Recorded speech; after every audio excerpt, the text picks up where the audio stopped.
Hello everybody, welcome to Indigo Tarot Odyssey. How is everybody? Yay, today we're using Paolo Barberi, I think that's how you pronounce his name, his lovely unicorn deck. So I have a fun short story of an occurrence today that I thought was so silly I wanted to share with you guys, because every time I recollected it in my car I just started laughing again. It was just so fun. And it just reminded me, when we're out, our capacity to love and serve and be as kind and considerate and silly and light as we can whenever possible. And sometimes, if I'm in a situation where somebody's getting agitated around me, as was happening today in line, I just remember to recall, my lighter side and just bringing a little bit of comedic and silly relief. So short story short, I was in the line at Marshall's. I had to just stop and just pick up travel little coffee cup things, and there was about 5 or 6 people in line, yet there was one person on the register, and it was kind of busy. There was lots of bustling going on, and there was this elderly lady in kind of a really portable kind of wheelchair. She was in her 90s, and she had a lovely aide with her, and I could hear her going, "Oh my gosh, they keep calling 8, there's only one register open, oh my gosh, this is gonna take all day." And I heard the aide say, and I was standing right next to her, and she smiles at me and she goes, "Just take a big breath, Sandy, take a deep breath, relax." And the Sandy, whatever, was obviously concerned about getting somewhere next. And at that moment I noticed something kind of funny and bizarre. Sandy was clutching these 2 braziers, and they weren't these industrial old lady braziers or anything. They were pretty racy and spicy, and I thought it was the cutest thing. So I just smiled at her, and then they opened up another register, and so I just started goofing around with her. I said, "Hey Sandy, register 2 is open, you should just jump the line and go over there."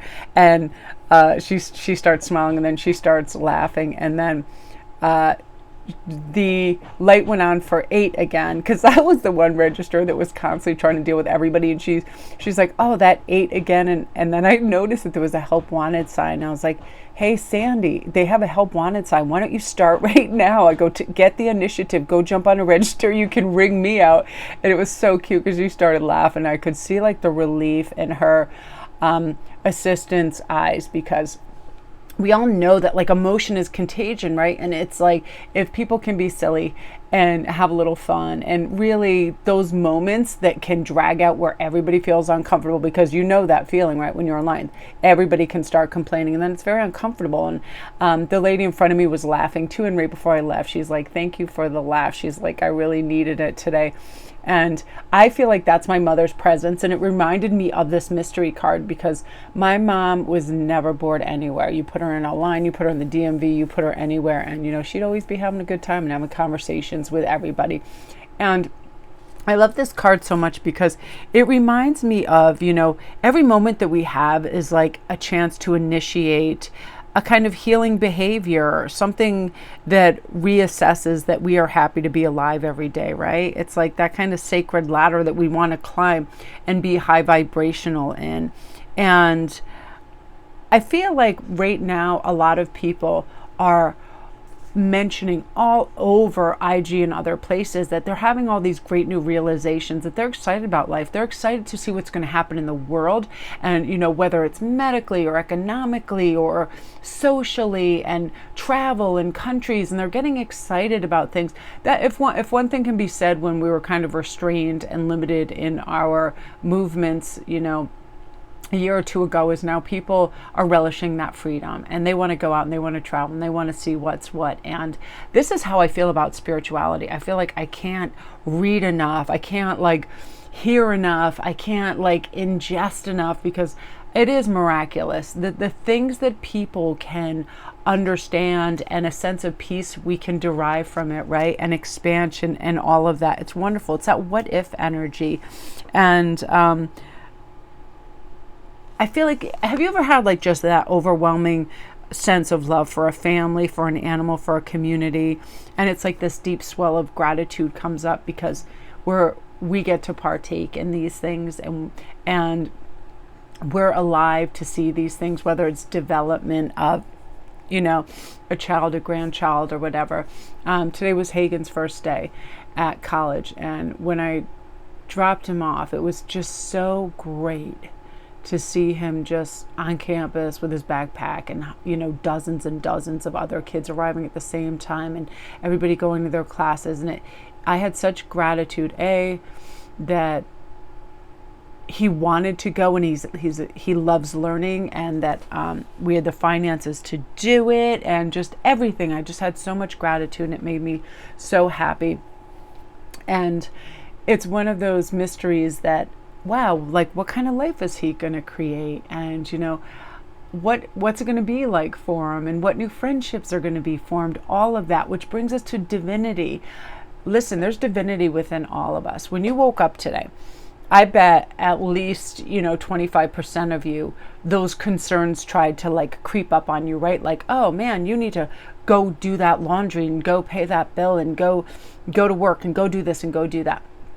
But did it start for a moment? Because I have to catch myself when I start doing that. Because I know, you know, I was like, oh, there's construction on that road, I have to avoid that. And I was like, hold on.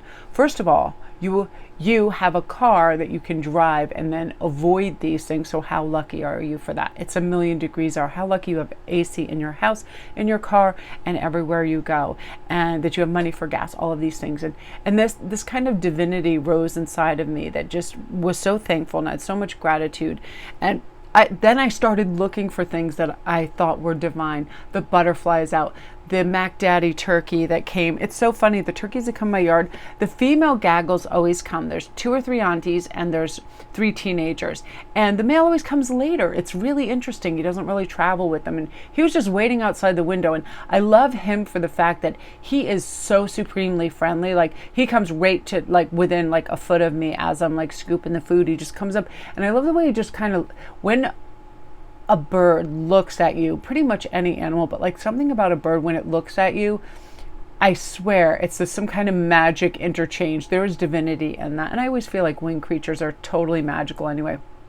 And he just kind of like looked at me like, thanks for the food, man, I'm psyched. And then, you know, just hangs out. And I just love that so much. There's divinity in that. It really is all around us. You know, somebody, I love watching the TikTok videos where somebody just does something beautiful for another human, whether it's feeding somebody that needs food, helping or aiding somebody in some capacity.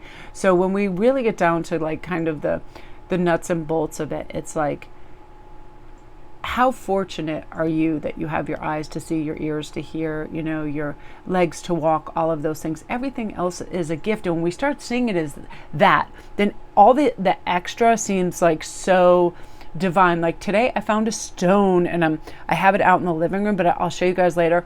I never even knew that this form of stone existed, and it's called an agate stone. And I'll show you the properties and stuff tomorrow. But this stone, I was just looking, a new Love and Peace store opened up at our mall, and I looked down and I saw it, and it was just calling to me. And I thought, oh my gosh, these are the properties. This is what I need today. And it was like so mysterious and so like wonderful, because it looks like stones within stones within stones, and then crystals in there lighting it up. It's really, really wild. So I was really excited. So I felt like things like that are divine. The things that the earth creates, it's so beautiful. So find like your internal peace and have that big breath, and just know that really everything is going to be okay. And not only that, it's going to be more than okay.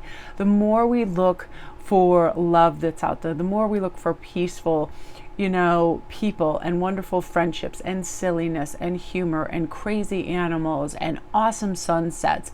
And now the fall leaves, like I live for fall. I can just drive all day and watch the leaves change, the cooling air, all of that. You know, sometimes I'll go on IG or Pinterest, whatever the hell it's called, and I'll look for tidal waves, because I love to see all the different colors and the big tidal waves. To me, that is divine. That is amazing, you know, that currents can lift these huge swells of water and make them so beautiful, and people can surf on them if they want. It's so wonderful, which brings us to vulnerability. I am like in so awe of my crazy kind of odyssey that I have over on Love Island, because I'm obsessed with it. I'm obsessed, number one, with how different people don't want to be vulnerable, or they're over vulnerable, or all the walls that people put up, or how quickly people are to call off relationships if everything doesn't seem like in supreme divine order, or somebody has some perceived flaw. Like, I love it. I watch an episode or two a night to just like tap into that. So there was this one fellow that was talking about, listen, all right, I'll be vulnerable with you because I don't want to share anything, how I'm feeling or why I feel this way. And after that, he just seemed like so calm and at ease, because it was like his worst fears that he thought were his worst fears, when he shared them, like nothing but acceptance and warmth came of it. And I thought that's so wonderful. So that's something I want you to remember as well. If you kind of want to reach out to someone and ask them for friendship or little kindred spirit time and hang out, or you want to comment on somebody's videos, or you want to chat to somebody, open a chat, if you want to go online dating or whatever, it's like, put yourself out there. Every single thing makes us vulnerable. We get in our car and we drive. We're kind of like at the mercy and vulnerable of crappy drivers, but we're also at the wonderful mystery of our protective entities. I mean, I am so supremely like guided and helped in that capacity. Right before something weird or untoward happens, almost weekly, I'm kind of guided to slow down, turn off, or do something, and I'll later, recognize that something was an unsafe area to be in. So, like, I've always felt that. And Stanford is a crazy city to drive in anyway, but that sort of thing. But within a personal thing for vulnerability, dream that dream, ask for that raise, ask for those things. I feel like the more we put ourselves out there, and the more boldness, that which has that beauty and magic in it, the universe rewards that. And it's like, heck, you made yourself vulnerable, you asked for this, you took that step forward, so here you go, I'm going to hold up my hand and pull you up. Absolutely. So I always think of it in terms of that, not like I could get hurt or I could be told no. I think the universe is loving this because it loves when we ask for what we want, and it loves for us to go for things, because that idea came for a reason. That divinity comes back into it. That idea came for a reason.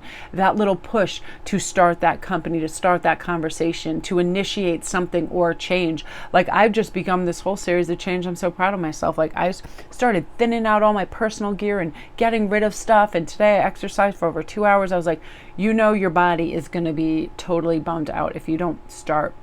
And I'm like one of those people that I'm like, I'm going to go hard that first day and just see how good it feels, and just walk and go. So in between waiting for Hagen to finish his last class, I just walked and like power walked around the mall because it was so hot out, and I felt better. And it was part of that divine guidance of, you're given this vessel. How about you not just fill it with garbage and show it a life of inactivity, like get moving. It's like one of those things. And I feel better. And I read this thing and I love it so much. It talks about how we're given all this energy, right? So if we are not physically doing something, whether it's just a little bit, tapping our leg, getting up and stretching, whatever, that energy builds in our mind. And that's when we get on that racetrack of thinking and then overthinking and then ruminating. But physical movement, replaces and displaces it in the right areas. And then we're able to rid ourselves of that excess energy that then doesn't turn into mental energy, which becomes mental anguish. And I keep reminding myself of that, and damn, is it true.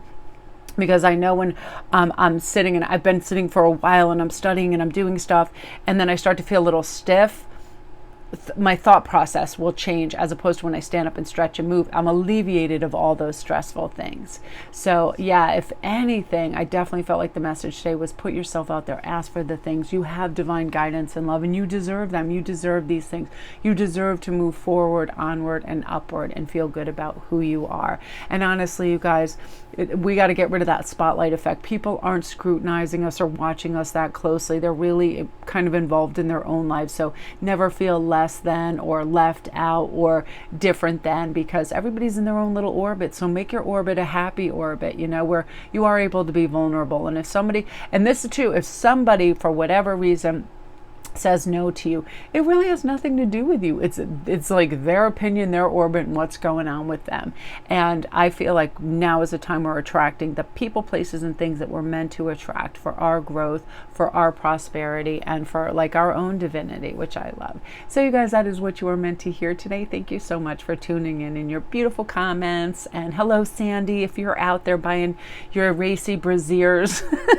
Just so silly. Every time I go out, I always have just some crazy episode that happens with some individual. It's kind of fun. I'm always like, what kind of adventure is going to be happening today?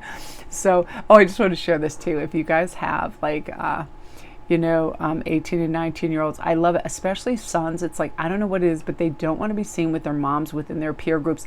Like Hagen never walked. So his campus is right across from Target. So he's like, I'll meet you at Target, okay, Mom? Like, I'll meet you across the street. Like, don't come on campus and let other people. And it's not like I'm coming there looking like a crazy homeless person or anything, but it's like, you know, he says, meet me up in the thing. And even when I come out of the cafe, he's always walking like trying to get like a football field ahead of me, and it just cracks me up. It's like I have to acclimatize to our kids just being like, you know, I know you feed me, clothe me, and bring me to all the places that I need to take care of me, but I am going to disown you in public. I'm like, okay, Sarah. So you guys have a great day. Love and light.